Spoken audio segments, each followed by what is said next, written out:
Hello students, welcome to the channel. तो बेटा, जैसा कि आप सभी को पता है कि हमने मेजर्स ऑफ सेंट्रल टेंडेंसी का पार्ट 1 जिसमें हमने arithmetic mean, median and mode calculate करना सीखा डिफरेंट सीरीज में, यानी कि इंडिविजुअल, डिस्क्रीट और कॉन्टिन्यूअस सीरीज में अरिथमेटिक मीन, मीडियन और मोड किस तरह से कैलकुलेट किया जाता है ये हमने कंप्लीट कर लिया है। बहुत अच्छी तरह से आपको समझा दिया गया है और आई होप आप सभी ने उसको अच्छी तरह समझ भी लिया होगा। और उसकी प्लेलिस्ट आपको डिस्क्रिप्शन बॉक्स में मिल जाएगी ताकि वहां से जाके अगर आपको रिवाइज करना हो तो रिवीजन भी आप कर पाए। अब हम स्टार्ट कर रहे हैं मेजर्स ऑफ सेंट्रल टेंडेंसी और स्टैटिस्टिकल एवरेजेस का पार्ट 2, जहां पर हम देखते हैं कि ज्योमेट्रिक मीन और हार्मोनिक मीन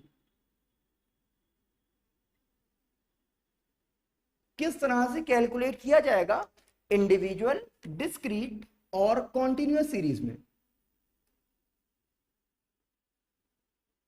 तो एक एक करके स्टार्ट करते हैं। सबसे पहले हम स्टार्ट कर रहे हैं समझना ज्योमेट्रिक मीन को इंडिविजुअल सीरीज के लिए। सबसे पहले डेफिनेशन देखनी होगी कि भाई ज्योमेट्रिक मीन की डेफिनेशन क्या है। तो आइए स्टार्ट करते हैं समझना ज्योमेट्रिक मीन की डेफिनेशन।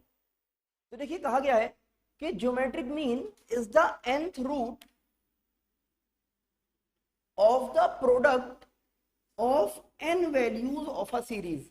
क्या मतलब है इस बात का, आइए समझते हैं। देखिए, हमसे कहा गया है it is the nth root of the product of n values. n का मतलब हो गया नंबर ऑफ वैल्यूज कितनी है, यानी कि नंबर ऑफ आइटम्स कितने हैं उस सीरीज में जिसका आप ज्योमेट्रिक मीन कैलकुलेट करना चाह रहे हैं। तो सपोज कीजिए हम कैलकुलेट करना चाह रहे हैं geometric mean of a and b। तो दो वैल्यू हमारे पास है, एक a है और एक b है।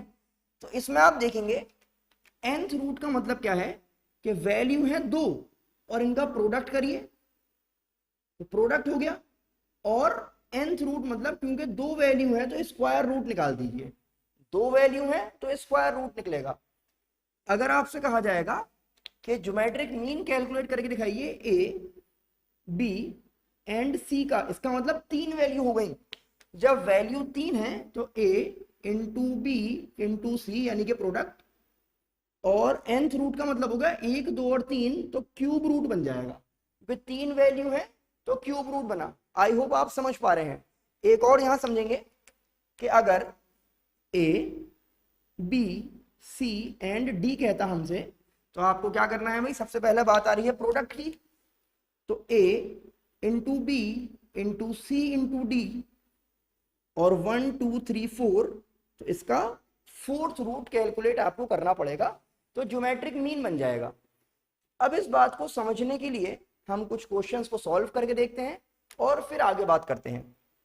तो इंडिविजुअल सीरीज के बहुत आसान से हमने क्वेश्चन लिए हैं और इनको कैलकुलेट करके देखेंगे। क्वेश्चन में कहा गया है find out the geometric mean of 4 and 9।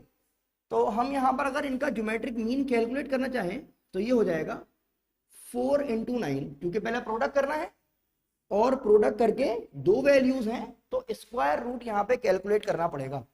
तो ये हो जाएगा, देखिए 36 और 36 का रूट आएगा 6। तो ज्योमेट्रिक मीन 4 और 9 का हो जाएगा बेटा 6। आसान है, बिल्कुल समझ में आ रहा है। चलिए नेक्स्ट देखते हैं ज्योमेट्रिक मीन ऑफ 3, 8 एंड 9। तो फर्स्ट थिंग फर्स्ट, क्या करना है, सबसे पहले प्रोडक्ट आपको करना है और फिर देखना है कौन सा क्यूब निकलेगा। तो क्योंकि एक, दो और तीन वैल्यू हैं तो क्यूब रूट बन जाएगा। अब इसको देखिए, आसान तरीका ये होता है कि अगर आप पहले मल्टीप्लाई करेंगे तो फिर रूट निकालना पड़ेगा। इससे बढ़िया पहले ही इन सब के आप फैक्टर्स कर लीजिए। देखिए 3 तो आपका एज इट इज रहा, 8 का बन गया 2 2 2 और 9 हो गया 3 3 3। और जब हमें इसका क्यूब रूट करना है तो क्यूब रूट का मतलब ये होता है कि तीन तीन का पेयर बनाना होगा तभी क्यूब रूट बनेगा। तो ये देखेंगे जो आपका 2 है इनका तीन का पेयर कंप्लीट हो रहा है और ये 3 जो है इनका भी यहाँ पर तीन का पेयर कंप्लीट हो रहा है। तो तीन में से एक 3 बाहर आ जाएगा और तीन में से एक 2 बाहर आ जाएगा और मल्टीप्लाई आप इसको कर लेंगे तो आंसर आ जाएगा 6। यानी कि geometric mean of 3, 8 and 9 is equal to 6। अगर आपको समझ में आ गया है बहुत आसानी के साथ कि भाई ज्योमेट्रिक मीन किस तरह कैलकुलेट किया जाता है, तो ये आपका होमवर्क है। सभी लोग इसको सॉल्व कीजिएगा और कमेंट सेक्शन में मुझे बताइएगा कि आपका आंसर क्या आया। अब इसमें समझने वाली बात यह है कि अगर हमारे पास जो सीरीज है उसमें कोई भी वैल्यू 0 हो तो हमारा ज्योमेट्रिक मीन 0 हो जाएगा, क्योंकि जब हम उसको प्रोडक्ट करेंगे तो सारी वैल्यूज जो है वो 0 बन जाएंगी, है ना। तो अगर उस सीरीज में कोई भी वैल्यू 0 है तो ज्योमेट्रिक मीन वहां पे काम नहीं आ पाएगा। और दूसरी बात यह है कि यहाँ पर अगर लिमिटेड वैल्यूज हैं तो आपने स्क्वायर रूट, क्यूब रूट, चलिए फोर्थ रूट भी कर लेंगे, लेकिन अगर वैल्यूज ज्यादा हो तो हम क्या करेंगे, तो इसी चीज को हम समझेंगे नेक्स्ट वीडियो में।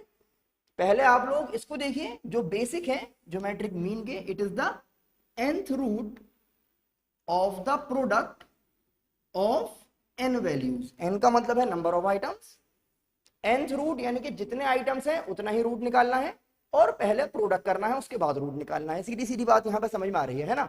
कभी किसी का दिल करे वो पहले प्लस कर ले उसके बाद रूट निकाल रहा है, तो ऐसा नहीं करना, पहले मल्टीप्लाई करना है उसके बाद रूट निकालना है।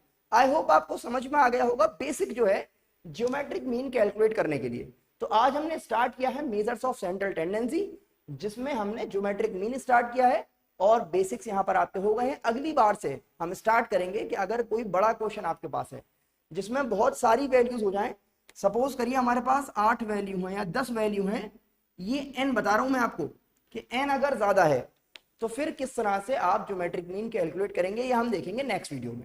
आई होप आपको समझ में आया होगा। इसकी प्रैक्टिस कीजिए, अपने सभी फ्रेंड्स को जरूर शेयर कर दें, चैनल को सब्सक्राइब करना बिल्कुल भी ना भूलें। आपकी वजह से हम बन गए हैं अलीगढ़ का नंबर 1 कॉमर्स चैनल, और ये प्यार अपना बनाए रखें, सभी फ्रेंड्स को शेयर करते रहें। फिर मुलाकात होगी आप लोगों से नेक्स्ट वीडियो में। Thanks for watching.